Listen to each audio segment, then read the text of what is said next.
when I had Shiloh, I said, oh, this don't make no sense. And I it's the wrong time to have a baby. But I was like, I'm honest. I was like, I can't have another abortion. Raise a glass to the past, present, and future you with actress Danielle Mone Truitt as she dives into the beautiful complexities of life's journey through real, transparent conversation. All the women I've been made me into.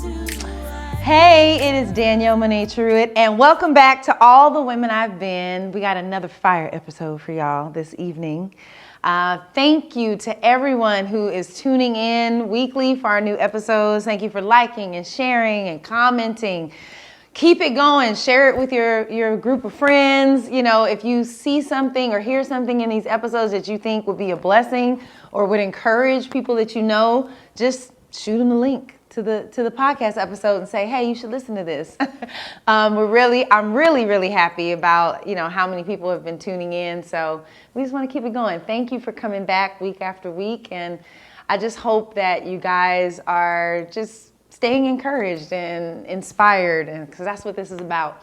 So I'm really happy and excited. One of my dear friends is joining me for tonight's podcast episode. Her name is Shauna Harley. She is an actress, model, painter. She is just all things to all people, and I just love her so much, and I cannot wait for you guys to experience this conversation.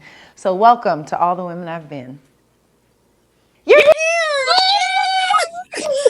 I know. Aw, I miss you. I miss you more. It's been, oh my God. How long has it been? It's been some months since I've seen you. Life has been really moving. Yes, it has. What's that? It's like ain't no mountain high. Ain't no valley low enough. Okay. Ain't no river wide enough to keep me from you, baby. I'm so happy that you're here. I think the thing that I'm hearing with the podcast is that it feels like people are sitting in the living room with me, just chatting, like having girl time, and that's exactly what I want this podcast to feel like. Yeah. And me and you have had some of the best conversations, literally. Don't make me blush. Kitchen, like eating Thai food. You standing on one side, I'm on the other side. And that's why I wanted you to be on the podcast. Like this, I think what I'm trying to do with this is to normalize people's life experiences. Yeah. You know? Like all of us are like on the come up, in our careers and stuff like that. But this is not about like, oh, look what I've achieved, and I'm the know-it-all expert on how to live life because I don't think anyone I've done this. Exactly. Yeah. And I feel like so many of these podcasts these days are like, let me tell you how you should live your life. This is what this is. This is what you should think about this. And I want to create a community where it's like we're all learning and growing. Working it out together. And we're all working it out together. Yeah. And I think since I've known you for the last couple of years, I think that's what we do with each other. We work it out together. Yeah. Yeah, I agree. Yeah. It's funny because I re-listened to your podcast because I love them so much. And when I was listening to you earlier on the second episode, when you did that one by yourself about like Women's Month, and you didn't mention Black History Month in there though, but it was like, I felt like you were on my couch and I really appreciated that because I was like, this is what she sounds like when we talk. And I love when people don't change up in certain environments. And I think that was kind of a part of how we kind of started vibing so easily and then got rid of the excess, you know what I mean? Shade, but no shade. But we started vibing because it was just an authentic, real, hey. Yes. You know what I mean? And I think not enough people have that. Right. Yeah. So if you can't find it outside in your circles, you can find it on All the Women I've Been, which is kind of cool. Yes, I love that. I will say, like, you get a vibe, like when I can't speak for everybody, but I get a vibe when I meet certain people where I know, like, that person is supposed to be in my life in some way, or I'm supposed to have a connection with that person for whatever reason, you know? Yeah. And then there's some people, they try to kind of force a connection with you. And I'm not the right person to do that with. I'm not the right person to force a connection with because I will not tap in. Yeah. Yeah. It can't feel like. Yeah. And I'll give it I might give it a shot, but then I'm for just like a second. Yeah, it's just not going to work out. And your cutoff game is really, really good. So it's kind of. I be trying to do it in love. Like it's not. I don't want to be. It's not about being mean, but at a certain point, like if we don't connect, then it's just like I wish you peace and blessings. Yeah. But you know, I connect with those I connect with. So yeah, with you, we met on the set of Law and Order. Renew Law and Order Organized Crime. Please do. Our show is the shit. Like, I mean, I'm not going to say it's the best one, but I'm going to say it's the best one. And I've been watching Law and Order since I was like maybe in diapers. It was like the first thing that I was obsessed with, which is why when I got on the show, I was like, oh my God, I got it. Thank you so much. Because it's been like my favorite. I've been down forever. And then, so I have a lot to compare it to. Like, before it was just a SUV, I was watching just Law and Order. And then I watched all the... Yeah, I'm an OG. So like when I say like, I don't even understand how that's a conversation, I think you need to help me understand why we're even talking about it. I don't know either. It's so good. Thank you. I'm very proud of our show. I'm very proud of the work we've done. Our crew is amazing. Yeah. Our actors are amazing. The writing, amazing. Like the stories, like just all together. It's a brilliant show. And I'm happy to be part of it. So here's hoping that we get another season. Anyway, you are getting another season. Okay, you are in Jesus' name. In Jesus' name. Okay, ma'am. It's already done. It's already done. But I met you on Law and Order Organized Crime, and for those of you that have been watching from season 1, you will remember she was. What was your Pilar Wheatley? Yes, Pilar Wheatley. I think it was what about this bitch? I had a bunch of like really cool one-liners. Like that was the thing. Yes, and there was one day in particular, all the black women that were on the show. Who was that? I think it was episode 4. Yeah. That was the first time I met you. Yes. And the funny thing about that, Tamara. First time I met Tamara too. No, I met Tamara on the first episode. Me. Oh, you. Oh, yeah. Well, yeah. But what's funny about that episode is I was supposed to be super angry. And I'm like, this first time I got to see you because you were somewhere on the other side of the campus or wherever the stage was. Right. And when you come in, I'm like, oh my gosh, she's so pretty. And I'm like, stay angry. And I was like, oh my God, I'm so proud of her. She's doing so good. Because it's like, number 2 to be a black woman, that's huge. And the fact that it was like a whole pond of us between me, you, Samira, Christina, like it was like, oh my God, look at this black beauty. It was awesome. Like all us black ladies. Yeah.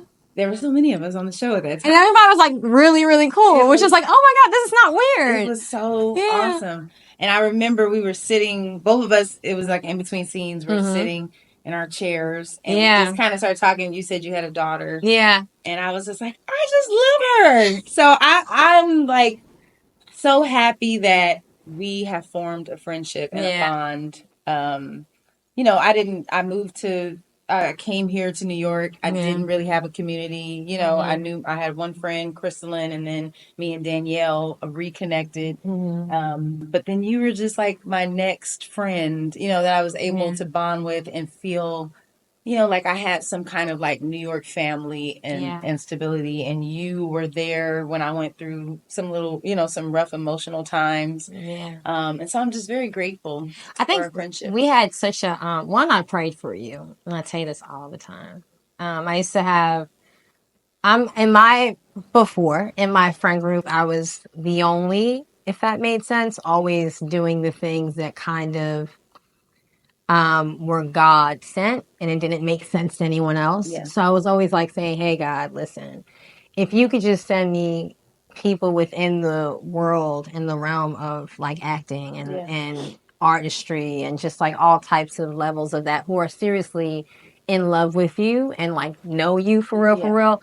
No shade to Gemstones and Universe, but for me, I'm like, why speak to the manager when I can talk to the owner directly? Right. So like that's always been my life is a complete example of that. So like one of the prayers I had literally right before I met you, and I was going through like a crazy season.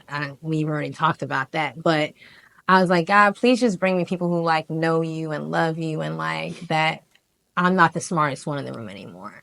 Because I'm tired of being the strongest one. I'm tired of being the one that has the answer. Because for me, I think you go as far as your 5 closest friends. Yeah, how am I growing if I'm the one that If knows I'm always, everything? yeah, like I had a therapist that I stopped seeing because she was always telling me I was right. I was like, I cannot always be right. Like, this is irritating. Now you're starting to irritate me and I got to talk to somebody about you.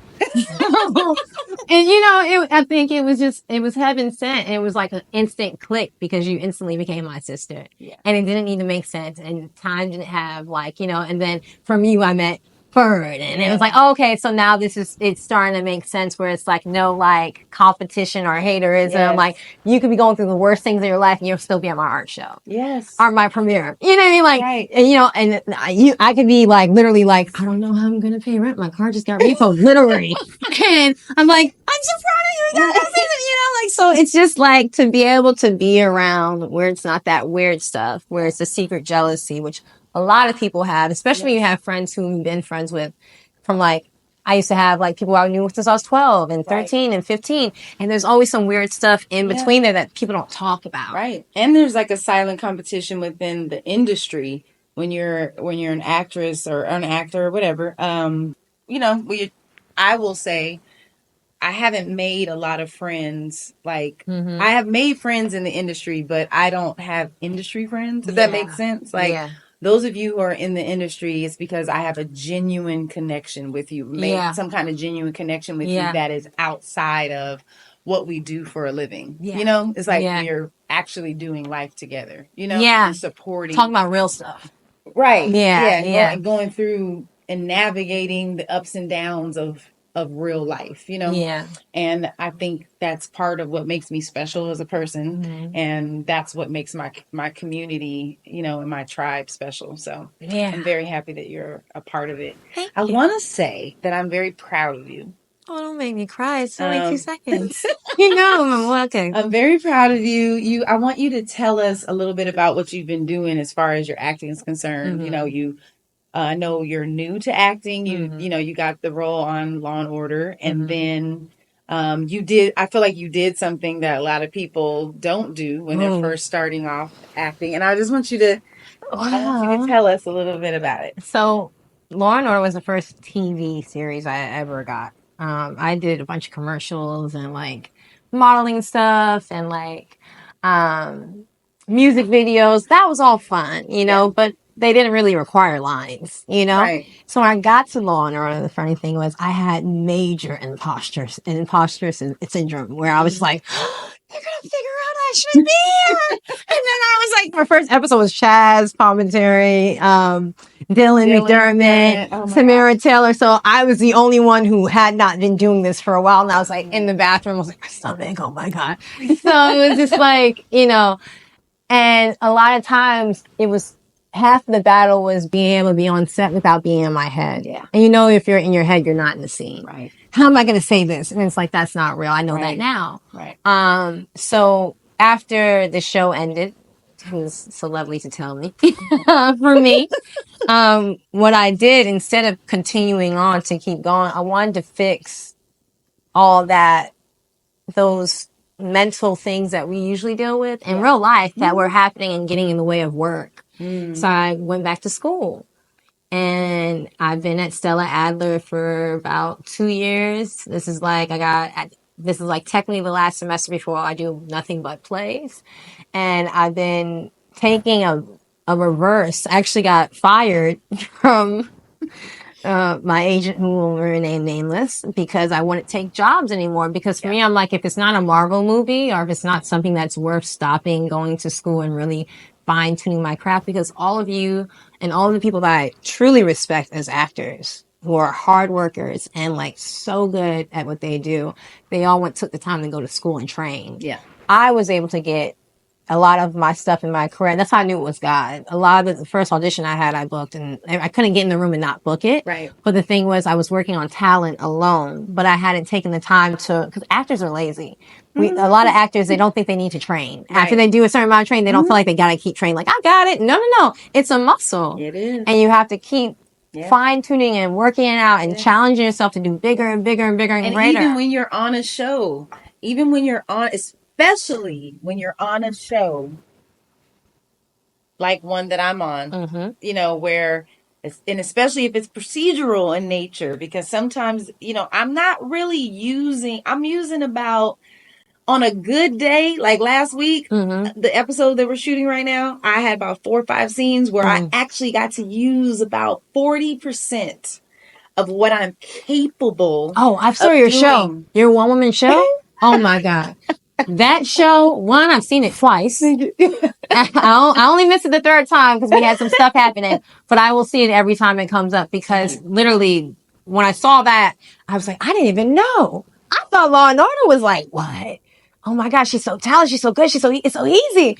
But when I saw the one woman play that you do, Black Girl Blue, Three Black Girl Blues, it was just so, I couldn't believe it. Each character was so different. I thought I was watching 3 different people. Right. So I know you're only using maybe 40%. Yeah, like that's like, oh wow, I get some meat, you know? Yeah. But on a regular day, we're only using 15% of 20% of what we can do as actors. So it's easy to get stale. It's easy to kind of get stuck in like, okay, I don't even have to learn my lines anymore before coming to work because I know what, you know, kind of like, get a gist of where you're going. Exactly. Anyway. So and then a lot of times, you know, people, they want to be in the industry for the fame, that for, you know, for what they want to make a lot of money, whatever, and whatever people's reasons are, it's like, okay. But I just have a lot of respect for you that you would get a job on Law and Order, which a lot of actors are looking to get. You know, they're like hoping they can be cast on a Law and Order show. It's kind of like a rites of passage for a lot of actors. It is. Yeah. And so for you to get that as your first TV job and then decide, you know what, I'm going to go back to school and I'm going to study the craft. This is a lot about who you are. You know? Well, I think for me, one, I've never ever done anything like that for myself. Because you know how we have that thing with family where we're just, I got to take care of my family. I got to be the one. And God sat me down and said, why? So I finally was like, you know, I need to do something for myself because one, a part of this is more the part of the real reason that I'm going so hard and like really trying to do the best and really apply all of the things is because of Shiloh. Yeah. I can't ask her to do something that I'm not doing. I can't ask her to really fight for it and really go for it and do the best you can with whatever you're going to do and after and also seeing the difference of the kind of actor you want to be, you know, because you could, you know, float. Yeah, I could just float and I was getting work. So it wasn't like people were like, oh, it sounds like, no, it wasn't that hard for me. But also it's not like a pride or a thing. It's not has anything to do with me. It's because of my relationship with God that I know it works. Yeah. And it's the conversations that we have that I trust him. So I was like, hey, if you don't want this, make it clear. And he always makes it clear. No. So you follow the breadcrumbs, you know what I mean? Yeah. And especially, I think what really inspired was me meeting you, because when you said you had a slingshot anointing, I said, amen. Because you have been doing this for a lot longer than people even know, like since like college years, like, you know what I mean? And it literally has been dry seasons, droughts. Yes. For you. You know what I mean? Like, talk about that. Like, so I was like, she has 2 kids and she hasn't let up. And this is the fruit. People see the fruit, but they don't see the struggle of it. Right. They don't see the lost weight. They don't see the stress, the tears and all that. So I was like, I just started in what I might have been 2017, 2018. It hadn't been that long right before we started Law and Order or whatever. And so it was like, if you want to do better and you want to do what people are not doing, is you really want to apply yourself and learn. So faith without works is dead. Yeah, and I'm the oldest one in my class, child. That's another thing. Like, I mean, there's people so like many 10 reasons. years younger, child. Girl, there's so many reasons why we can talk our pride, our ego can talk ourselves out of being a student of something. It's like, well, I'm too old for this, or I have a child, or, you know, oh, they're 10 years under me. They don't, it doesn't matter. Like, it doesn't matter. When I feel like God has you on a very special path, a very special trajectory, like I want to talk about what it means to build a career from scratch, being a mother at the same time, and having the responsibilities of family. You know, it's like you said, people see what it's like once you've booked the big show or you've done this or that, and you can go back and say, oh, well, you know, this is where I actually came from, but I wanted you to come on the show because I want to give people a picture of someone who's in the thick of it now. It's rough. It is, because what's hard is you have all these people who are like, what are we doing next? And I'm like, I'm in school.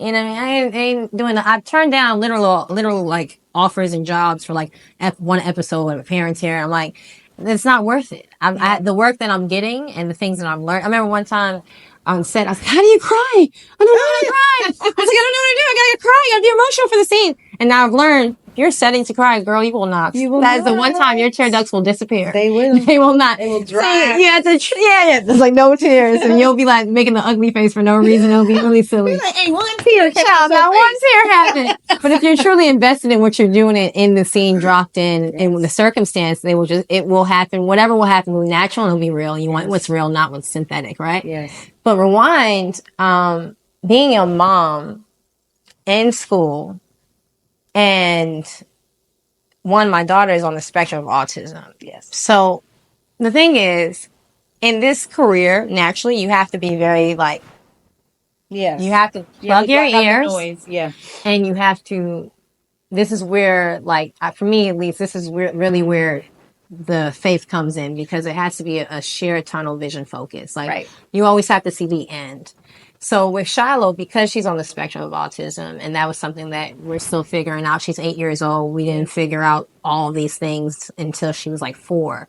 We had like different diagnoses of social communication disorder, all these little things, because the child's not, when she started off making progress, and then she regressed tremendously. And then when we didn't know was that she lost her hearing for 1.5 years. So that also factors into what's happening now. So when she finally, she didn't call me mom until she was like 5. Wow. You know what I mean? So that journey in itself is already full of, my life is a doctor's appointment. Doctor's appointments, therapies, evaluations, IEPs, checking on Board of Ed to make sure they're doing stuff. So when I ghost people, they don't understand, but you understand.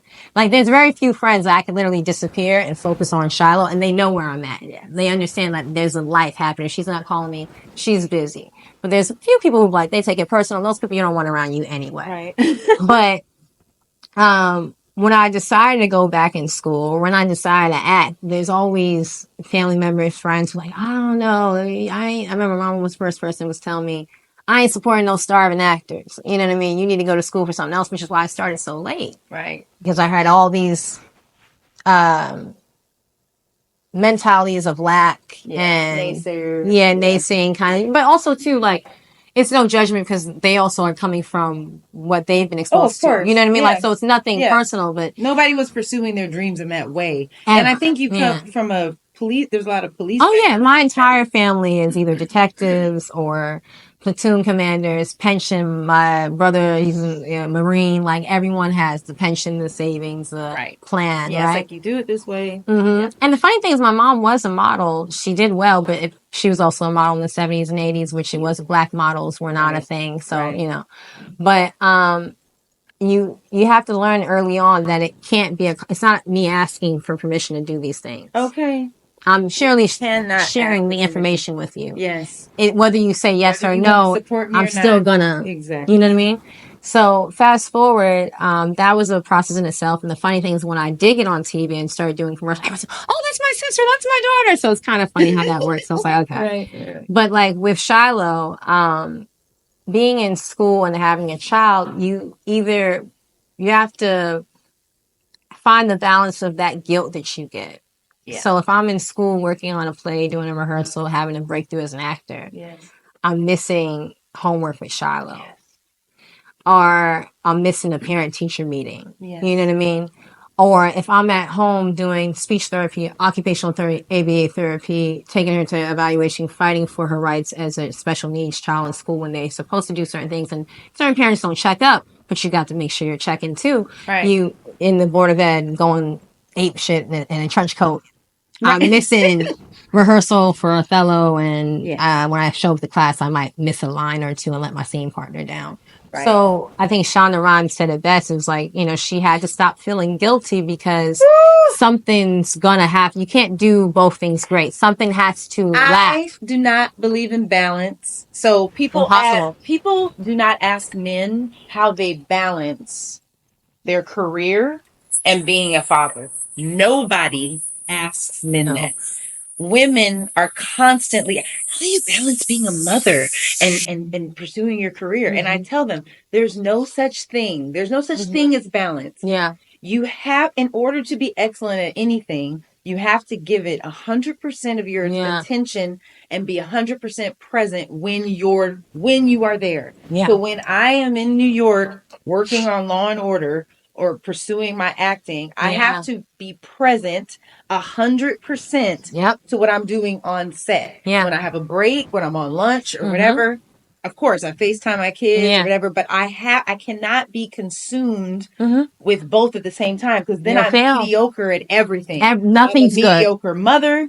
I'm a mediocre actress. Yeah. I'm They don't tell you that part. They don't. They make you feel like you have to balance it and you have to be. But no, when I'm with my children, I'm going to be 100% invested in my mothering. When Shiloh's like, "Ma, the house is on fire," I sit in that damn house for 3 hours waiting for her to come save me. Okay, and she'll leave me in that burning house for a long time. I said, "Baby, we gotta understand safety. Okay, you got to get me. We got to get me out this house." When you say the house is on fire and I'm sitting in this damn house for 3 hours, I'm like, "Help, please help!" But also, when I'm doing the language project or I'm doing because I tried that. Yeah. I tried to do both great and I failed at everything. Yeah. And the thing that they don't also talk about is that with anything though, because when I was working in hospitality, when I was doing my best, live my best life in my plan B, when I was managing hotels and stuff like that, I was working 70 hours a week.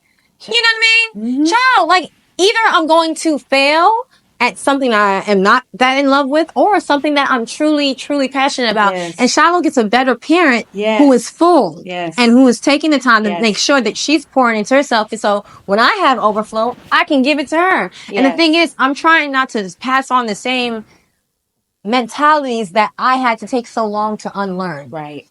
That's that part. So like for me with her, I'm very intentional about, like when I'm with her, I'm all in. But when I'm not with her, I gotta focus on this. Yeah. I can't be double-minded. I'll be unstable. A double-minded man is unstable in all his ways. Okay. Hallelujah. Thank you, Jesus. Thank you, Jesus. I've had to navigate that mom guilt. And so once I got this job, I moved here. I was in the middle of separation. And I would cry myself to sleep, worrying myself about whether my kids were going to love me.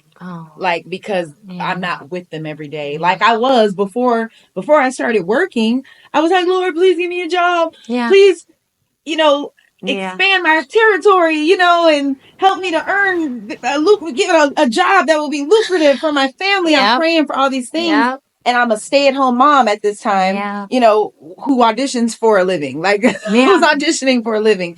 And then now God, he answers my prayer. He gives me this job. But you don't realize when there's always a sacrifice to be made. There's always a lamb that has to be slain. But how much benefit does Jackson and Roosevelt? I saw their movie, Hello. Great. They're better than regular movies, by the way. The way they edited it. The stuff Jackson is shooting and editing, the experiences they're getting, being able to come to New York. When I was in LA, I heard Jackson throwing a basketball at 5 a.m. I said, oh, he is really the next Kobe. He out here, he not playing. I said, I don't know no 12-year-olds that get up and shoot. Happy belated birthday to Jackson, wherever he at. But that's real. They're watching us. They're learning. And I think if more women and mothers were able to embrace that it's okay for you to have a dream, and you don't have to sacrifice one for the other, we would all just be happier and be in a better space, and our kids would learn even more than they're learning.